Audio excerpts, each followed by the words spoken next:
You wake up because the ship is no longer moving the way it should. Around 11:40 p.m., somewhere beyond the walls, metal drags against ice, and the whole room seems to hold its breath. The glass on your table trembles in tiny circles. The sound is too small to be an alarm, but too steady to ignore. Something has changed under your feet, and the engines feel different. You stand in the dark and listen. No bell is ringing.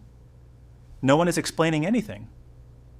But far away, footsteps begin to move faster through the ship, echoing through the passageways. When you open the door, the corridor is half awake. Faces appear from cabins. People whisper questions, still hoping this is only a strange stop in the night.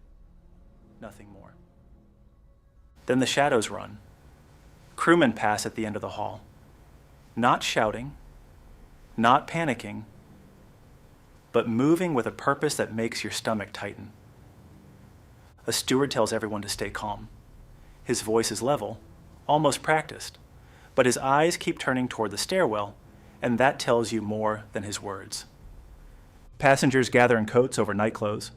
Some clutch bags, some ask about the delay, and some laugh nervously.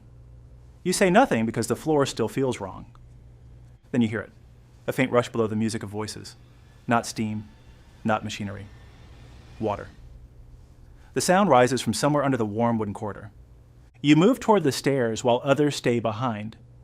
Each step downward feels colder, more metallic, less like a passenger ship and more like the inside of a machine. At the lower landing, you see it. Dark seawater is pushing under a closed door, spreading across the floor in a thin, shining line. It is not ankle deep yet, but it is inside, and inside is enough. Beyond that door, the ship is already losing a fight no passenger can see. Water has entered the compartments, and every minute now belongs to the ocean. You back away, suddenly aware of the steel around you. The Titanic still feels enormous, but for the first time, it no longer feels safe. You turn and climb. The stairs seem longer than before. Above you, people are still asking questions. Below you, the water has already answered them. Upstairs, the rooms still glow with polished wood and warm lamps. Men hold drinks. Women hold newspapers. The ship looks normal, which makes it worse. Then crewmen hurry past with cork life belts and wooden crates. That is the moment the story changes. This is no longer confusion. This is evacuation. You follow the crowd upward, toward a deck and the boat deck. The passageways narrow. More people join from every corridor, and nobody wants to be last. The cold hits your face before the truth reaches your mind. Outside, the North Atlantic is black and open. There is no shore, no lighthouse, no rescue ship waiting. Only cold air and a flat, endless horizon. The lifeboats sit under their covers like objects from another world. You'd walked past them before without thinking. Now they look like the only doors left. Crewmen pull canvas away and free the ropes. The work is organized, but the meaning is terrifying. Lifeboats are not prepared unless the ship may be lost. Close up, the davits and pulleys look fragile against the size of the liner. Rope creaks through metal blocks. Every knot now matters. The liner carried lifeboats, but not enough seats for every person aboard. More passengers arrive, filling the deck in dark coats and hats. Some still believe the Titanic cannot sink. Others are already looking for a place in line. You take a cork life belt and tie it over your coat. It is stiff, bulky, and uncomfortable. It does not feel like safety. It feels like proof. You grip the blocks against your chest and look at your hands. A few minutes ago, you were in bed. Now survival depends on rope, wood, and timing. You lean over the rail and see the ocean far below. The water is not raging like a storm. It is worse than that. Calm, black, and waiting.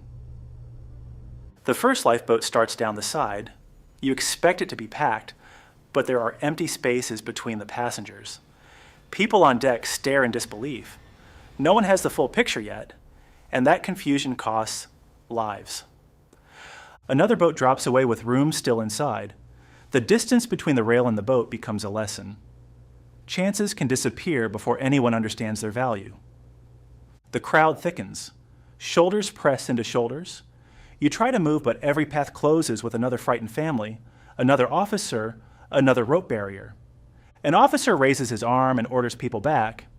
His command holds for a moment, but the fear behind the line is growing faster than discipline. Then someone points forward. The bow is lower. The deck no longer looks level. What was a rumor becomes visible, measured in the angle of the ship. From the iceberg strike to the final plunge, the whole disaster will take about 160 minutes. The tilt reaches your feet. People grab railings, hats, sleeves, anything. The Titanic is still lit like a city, but the city has begun to lean. You're pushed into a stairwell packed with passengers trying to move upward. The air grows hot with breath and fear, while the ocean waits outside. At the next passage, the route is blocked by bodies and fallen furniture. No one knows whether to push forward or turn back. Seconds begin to feel expensive. You turn away and search for another way through. The corridor slants slightly now. Behind you, voices rise. Ahead of you, every open door could be a chance. Then, through the confusion, you hear music. Small figures stand near the deck, still playing. For a moment, the disaster feels unreal, as if the ship refuses to admit what is happening. You keep moving along the boat deck, scanning every davit. One boat is gone, another is full, another is being lowered, then you see one still loading. By now, the window for survival is shrinking from minutes to choices. A lifeboat hangs close enough to reach. Crewmen call instructions. Passengers hesitate at the edge, afraid of the drop, afraid of staying, afraid of choosing wrong. You step to the rail and look down. The boat rocks below, small and unstable. Behind you is the crowd. In front of you is the black water. A hand catches your sleeve. Someone else is trying to pull you back, or maybe begging you not to leave. For 1 second, survival feels like betrayal. Then you move. You step into the wooden lifeboat and lower yourself between strangers. No one celebrates. There's only rope, breath, and the sound of wood against steel. The boat drops beside the hull, and the Titanic rises over you like a wall. Above, hundreds of faces line the rail. Below, the ocean opens. The distance is only a few stories, yet it feels like falling out of the world.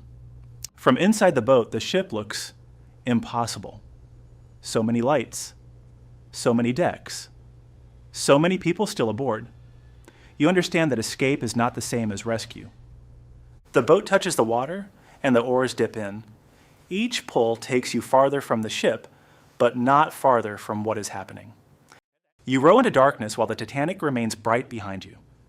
The distance grows, and with it comes the awful truth.